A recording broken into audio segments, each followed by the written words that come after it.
Thank you very much, everybody. It's a great honor to have Prime Minister Mark Carney with us. As you know, just a few days ago, he won a very big election in Canada. And I think I was probably the greatest thing that happened to him, but I can't take full credit. His party was losing by a lot, and he ended up winning. So I really want to congratulate him. It was probably one of the greatest comebacks in the history of politics, maybe even greater than mine. You know. But I want to just congratulate you. That was a great election, actually. We were watching it with interest, and I think Canada chose a very talented person, a very good person, because we spoke before the election quite a few times. And it's an honor to have you at the White House and the Oval Office. And you see the new and improved Oval Office as it becomes more and more beautiful with love. You know, we handle it with great love and 24-karat gold. That always helps, too. Right?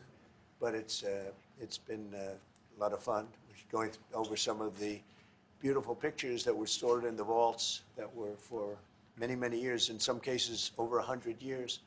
They were stored in vaults of the great presidents, or almost great presidents, all having a reason for being up, every one of them.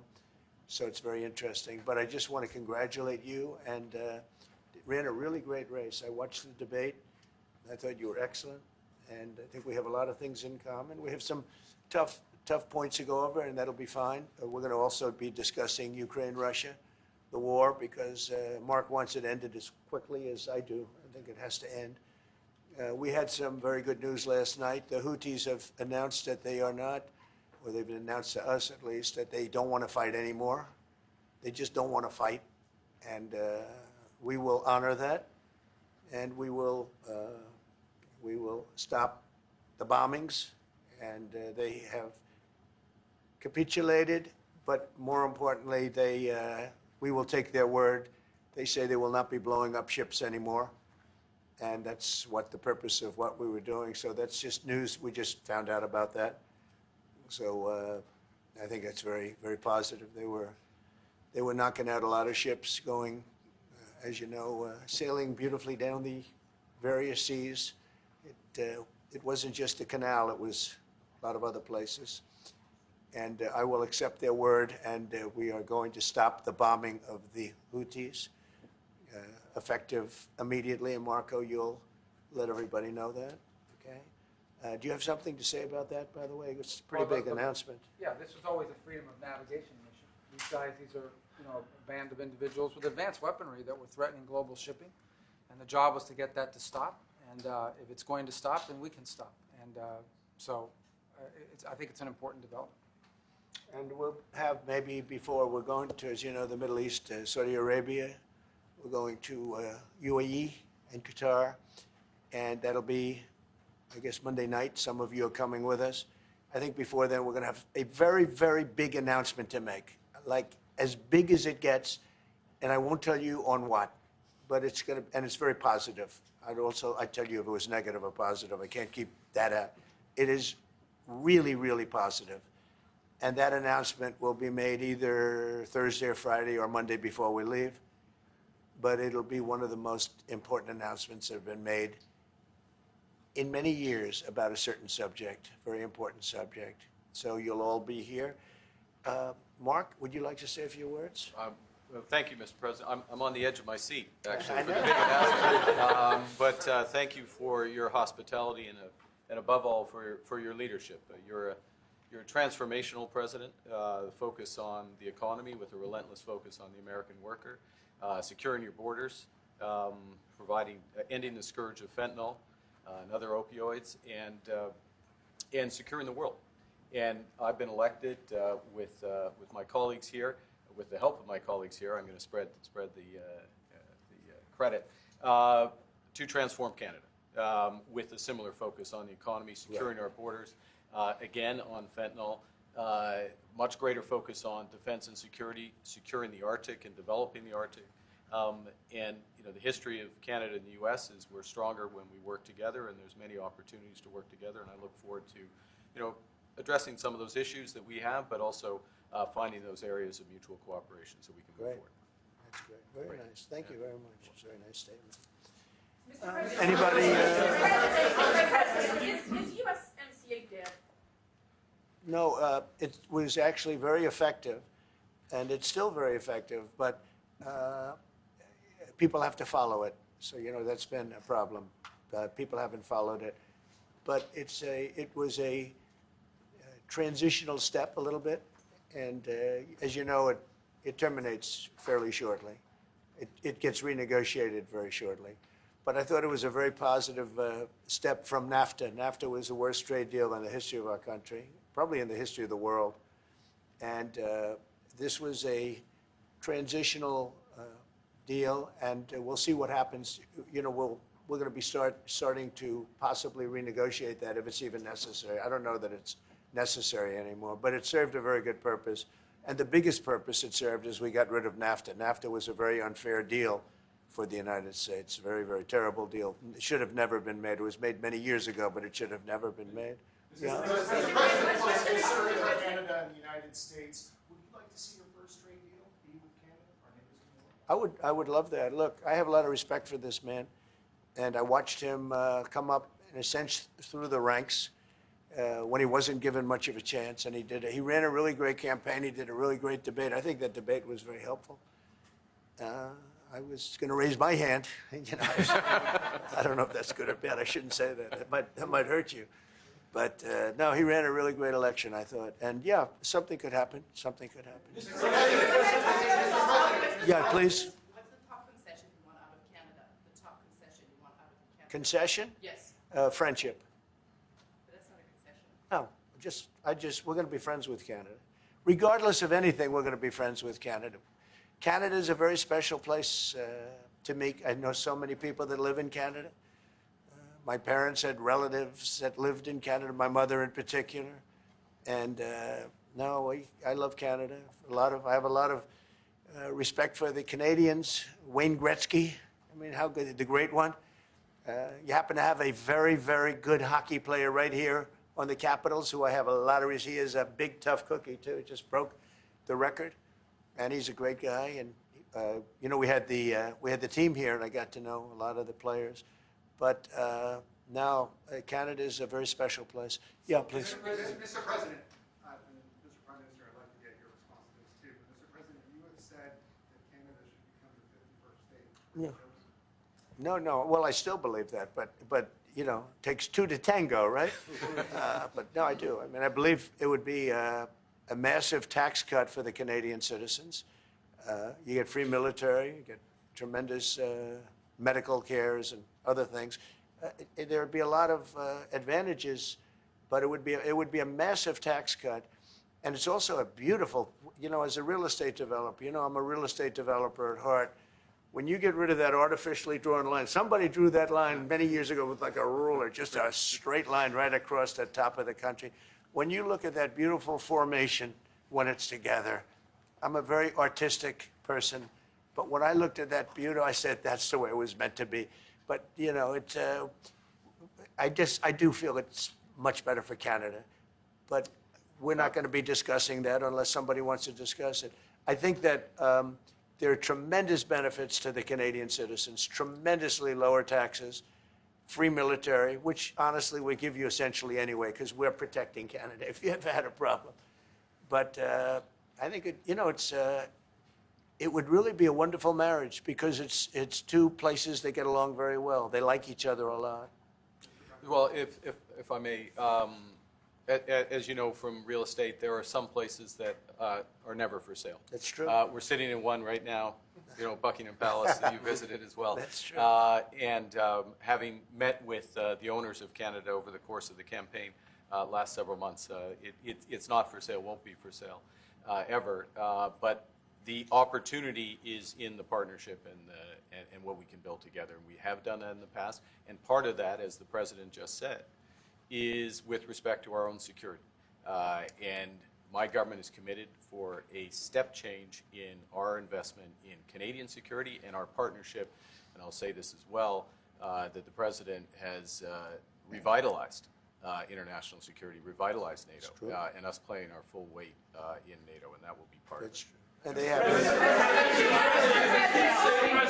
have, I must say, Canada is stepping up the military participation because Mark knew, you know, they were low, and now they're stepping it up, and that's a very important thing. But never say never. Never say never.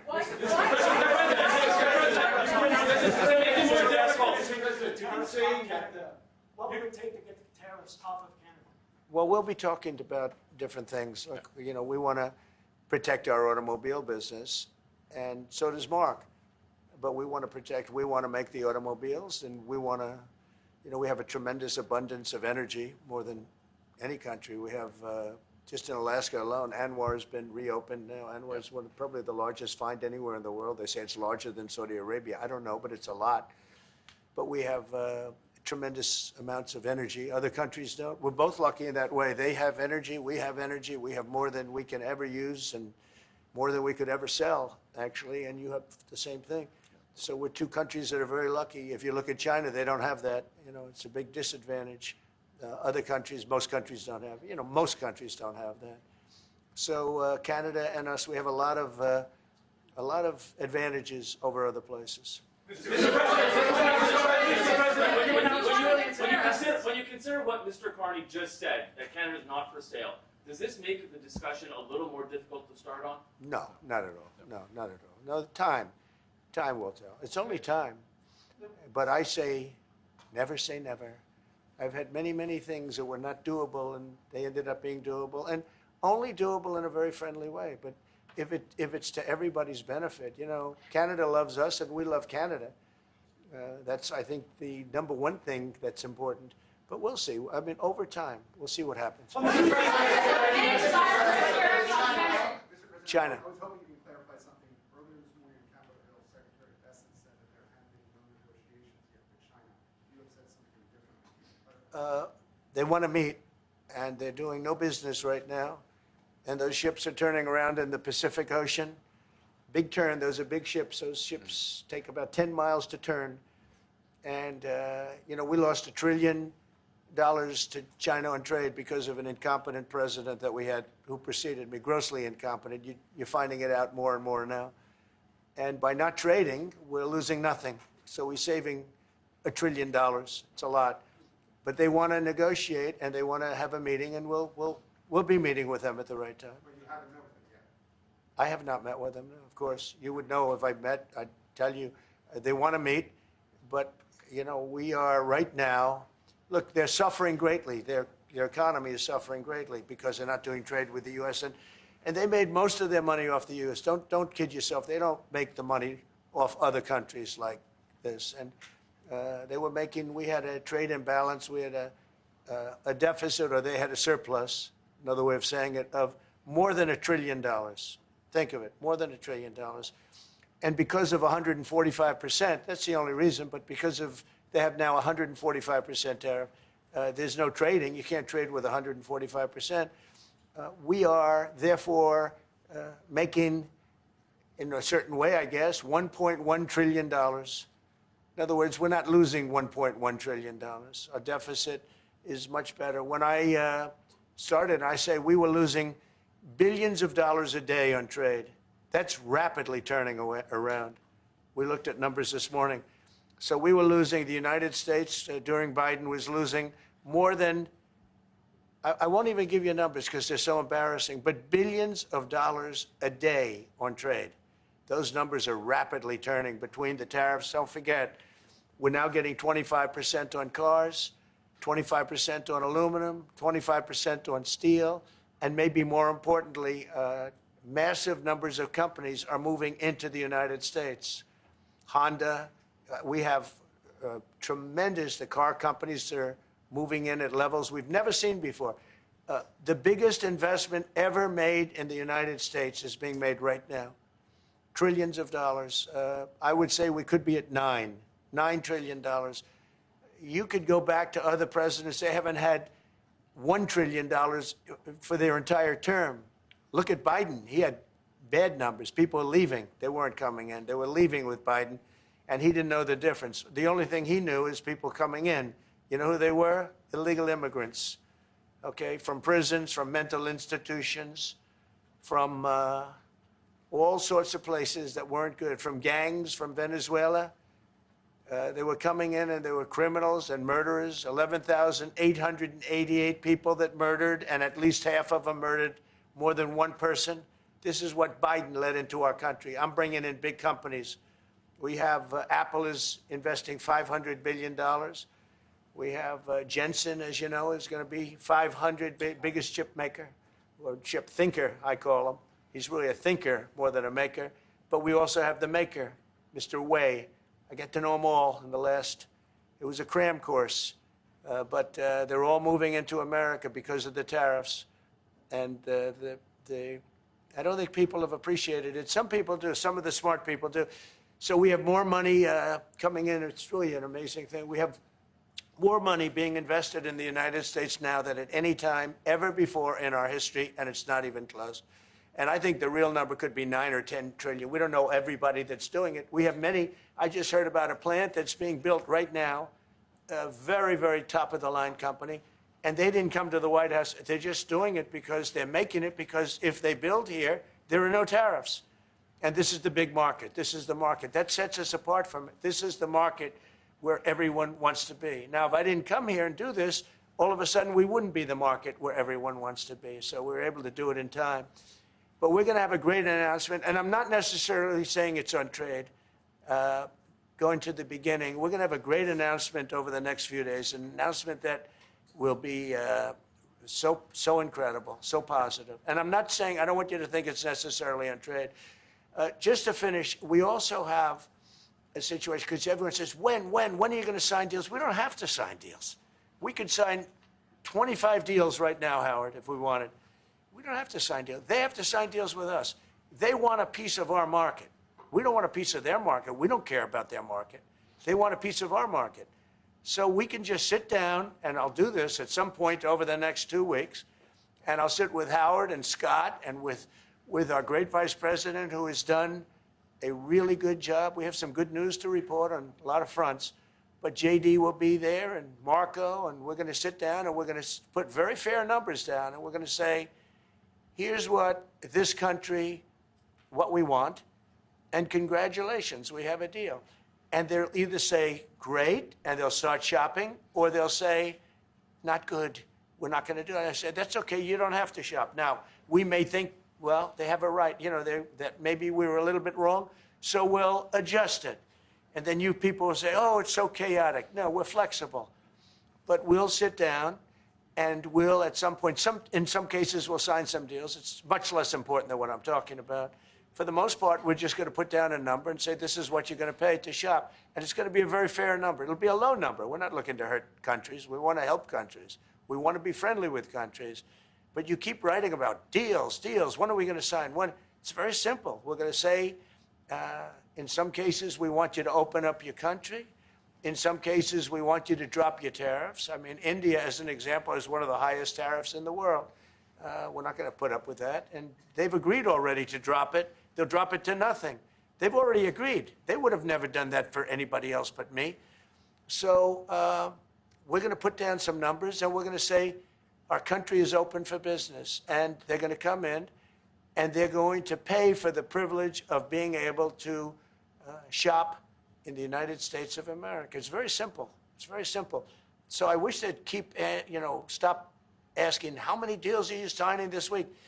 Because one day we'll come and we'll give you 100 deals. And they don't have to sign.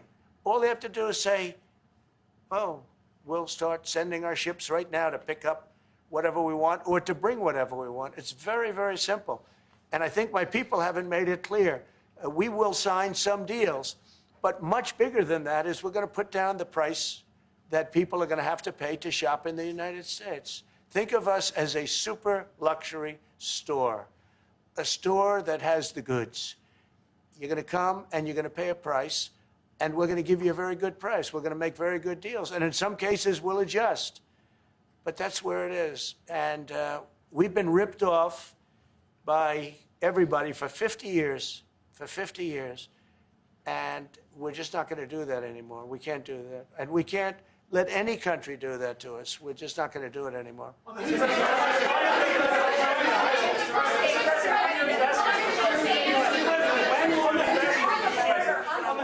you tell us a bit more about the deal that you've reached with the Houthis? No, it's not a deal. They've said, please don't bomb us anymore, and we're not going to attack your ships. And where did you hear about that? It doesn't matter where I hear it. The very good source, I could tell you. Very, very good source. Would you say, Marco? I would say pretty good, right, JD? A very good source. No, they don't want to be. They don't want to be. They don't want to be bombed anymore. You know, I sort of thought that would happen. No, no, behind you, please. Clarifying something you said on USMCA, is the U.S. prepared to walk away from that pact? From what pact? USMCA. No. It's fine. It's there. It's good. We use it for certain things. It's there. We have the USMCA is a good deal for everybody. I won't say this about Mark, but I didn't like his predecessor. I didn't like a person that worked for. She was terrible, actually. She was a terrible person. And she really hurt that deal very badly because she tried to take advantage of the deal and she didn't get away with it. You know who I'm talking about. But so, you know, we had a bad relationship having to do with the fact that we disagreed with the way they viewed the deal. And we ended it. You know, we ended that relationship pretty much. The USMCA is great for all countries. It's good for all countries. We do have a negotiation coming up over the next year or so to adjust it or terminate it. Mr. President. I'll say a word on USMCA if I may, Mr. President. It is a basis for a broader negotiation. Some things about it are going to have to change. And part of the way you've conducted these tariffs has taken advantage of existing aspects of USMCA. So it's going to have to change. There's other elements that are come, and that's part of what we're going to discuss. Right. During the campaign, Prime Minister Carney talked about the American betrayal. How do you react if Canada decided not to shop in the American store as much as before and decided to partner with other countries? Well, we don't do much business with Canada from our standpoint. They do a lot of business with us. We're at like 4%. And usually those things don't last very long. You know, we have great things, great product. The kind of product we sell, nobody else can sell, including military. Look, we make the best military equipment in the world, and Canada buys our military equipment, which we appreciate. But we make the best military equipment in the world by far. The missiles, the submarines, everything. Everything we have is really top notch. I rebuilt our military during our last term. Stupidly, we gave some away to Afghanistan, which shouldn't have happened. But that was, I think it was the most embarrassing moment in the history of our country. It was just very incompetent people. But if you look, the man that's now the head of our Joint Chiefs, he led the attack on ISIS for me. That's why he's the head of the Joint Chiefs. And Raisin Kane, he was unbelievable. And as you know, we defeated ISIS. In 3 weeks. It was supposed to take 5 years. We did it in 3 weeks. And he ran the campaign. I said, I like him. But I knew him before. I went to Iraq, and we agreed to a plan, and that was the plan. And as you know, we did it in record time. So we have, you know, we have the best equipment in the world. We have the best, a lot of things. And but Canada, it does a lot more business with us than we do with Canada. Yeah. Mr. President. And as you measure your investments, Mr. President, when do you think the investments that you've announced, the trillions, will finally hit economic data this year? When you're saying about the tariffs? No, about the investments that you've announced. Oh, it's hitting right now. Look, they're already starting AI plants. These are not people that look for financing. That's a good thing. You know, in real estate, you get a site, then you have to look for financing, you have to get your zoning, you know, 5 years later you start building, you get a bank, then the bank's no good. And these people have massive amounts of cash. The CHIPS Act was a ridiculous thing because that doesn't get them to build. All we did is hand very wealthy companies money. The CHIPS Act that was done by Biden. Billions, we give them billions of dollars.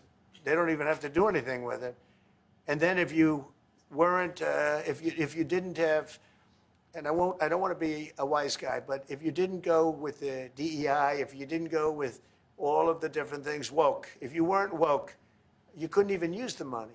You had to have a certain percentage of this and that and that and that. It's impossible to have. The companies actually complained to me. They said, they gave me all this money, but nobody can get these people to do anything.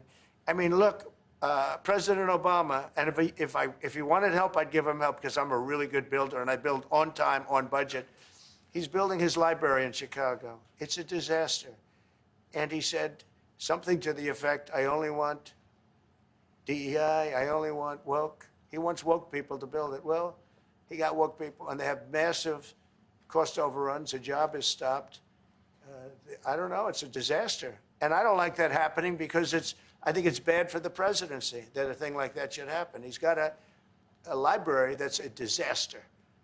And he wanted to be very politically correct, and he didn't use good, hard, tough, mean construction workers that I love, Marco. I love those construction workers. But he didn't want construction workers. He wanted people that, like, never did it before, and he's got a disaster in his hands. Like millions of dollars, really many millions of dollars over budget. And I would love to help him with it, or somebody else. I could recommend professionals. But it was not built in a professional manner.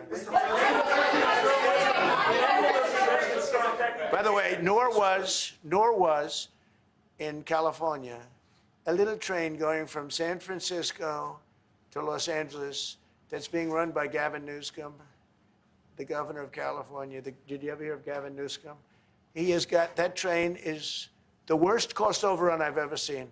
It's like totally out of control. So then they said, all right, we won't go into San Francisco. We'll stop 25 miles short. And we won't go into Los Angeles. We'll stop 25 miles short. It's hundreds of billions of dollars for this stupid project that should have never been built. And then they realized that it would have been a lot less costly if we just gave limousine service back and forth and gave it free. They would have saved hundreds of billions of dollars. They have airplanes that go there for one 1/100th the cost, and they have cars. They have a thing called a highway that goes back and forth that's not fully utilized. And they got involved with this project. And Gavin, you know, I always liked Gavin. I had a good relationship with him. I just got him a lot of water. You know, I sent in people to open up that water because he refused to do it. And we just got him a lot of water. If they would have had that water, and if they would have done what I said to do, they wouldn't have had the fires in Los Angeles. Those fires would have been put out very quickly. But if you think about it, and you got to take a look at this, it's the worst cost overrun I've ever seen. I've watched a lot of stupid people build a lot of stupid things, but that's the worst cost overrun I've ever seen, what's happening between San Francisco and Los Angeles. And you ought to ask about that because this government is not going to pay. I told our very great new Secretary of Transportation, he's doing a good job, Sean Duffy, I said, we're not going to pay for that thing. They are just, it's out of control. This is something that you don't have things like this. It's not even conceivable. Like 30 times over budget, 30 times. It's the craziest thing and now it's hundreds of, it was supposed to be a simple train. And I think the media should take a look at it. And I'd love him to run for president on the other side. You know, I'd love to see that. But I don't think he's going to be running because that one project alone, well, that and the fires and a lot of other things, pretty much put him out of the race. Mr. President, what changes would you like to see to the USMCA? Or what changes would you like to make? We're going to work on some subtle changes, maybe. I don't even know if we're going to be dealing with the USMCA. We're dealing more with concepts right now. Look, right now, we're doing trade. We have trade. They're paying a tariff on cars and steel and aluminum. And I think we have a baseline of 10% or something like that for the tariffs. But we're getting along very well. Right now, going no further, but we have an agreement. We did something with even parts. You want to discuss that, Howard, with respect to Canada, which helps Canada out? Sure. So we've made an arrangement with the car companies that 15% of their USMCA parts are included, and then 15% of foreign parts from the manufactured suggested retail price are not tariffed to help domestic manufacturing really thrive. So it gave them a chance to be able to build their car parts factories if they're going to. A lot of these companies already have factories, and what they have to do is just fill them out. But they're able to build them in the United States, so we gave them a pretty substantial period of time. Just to clarify, Mr. President, is there anything the Prime Minister can say to you today to change your mind on tariffing Canada? Tariffing cars? Tariffing Canada. Is there anything he could say to you in the course of your meeting No, Why not? just the way it is. What's Well, that's not- your state, Yeah. if Canadians don't want it, would you respect that? Sure, I would. But this is not necessarily a one-day deal. This is over a period of time they have to make that decision. Yes, go ahead. Yeah, if I may. Well, respectfully, Canadians' view on this is not going to change on the 51st state. Secondly, we are the largest client of the United States in the totality of all the goods. So we are the largest client of the United States. We have a tremendous auto sector between the two of us, and the changes that made have been helpful. 50% of a car that comes from Canada is American. That's not like anywhere else in the world. And to your question about is there one thing? No, this is a bigger discussion. There are much bigger forces involved, and this will take some time and some discussions, and that's why we're here, to have those discussions, and that is represented by who's sitting around the table. See, the conflict is, and this is very friendly. We're not. This is not going to be like we had another little blow up with somebody else. That was a much different. This is a very friendly conversation, but we want to make our own cars. We don't really want cars from Canada, and we put tariffs on cars from Canada, and at a certain point, it won't make economic sense for Canada to build those cars. And we don't want steel from Canada because we're making our own steel, and we're having massive steel plants being built right now as we speak. We really don't want Canadian steel, and we don't want Canadian aluminum and various other things because we want to be able to do it ourselves. And we, because of past thinking of people, we have a tremendous deficit with Canada. In other words, they have a surplus with us. And there's no reason for us to be subsidizing Canada. Canada's a place that will have to be able to take care of itself economically.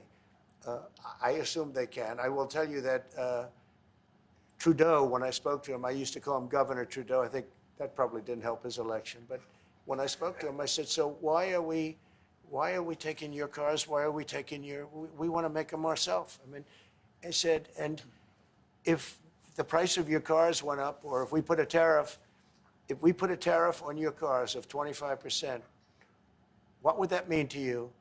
He said, that would mean the end of Canada. He actually said that to me. And I said, that's a strange answer, but I understand his answer. But no, I mean, it's hard to justify subsidizing Canada to the tune of maybe $200 billion a year. We protect Canada militarily, and we always will. We're going to, that's not a money thing. But we always will. But, it's not fair. But why are we subsidizing Canada $200 billion a year, or whatever the number might be? It's a very substantial number. And it's hard for the American taxpayer to say, gee whiz, we love doing that. Thank you very much. We're going to have a very substantial. Thanks for watching. Here's another story you may like. And subscribe to the WSBT 22 YouTube channel.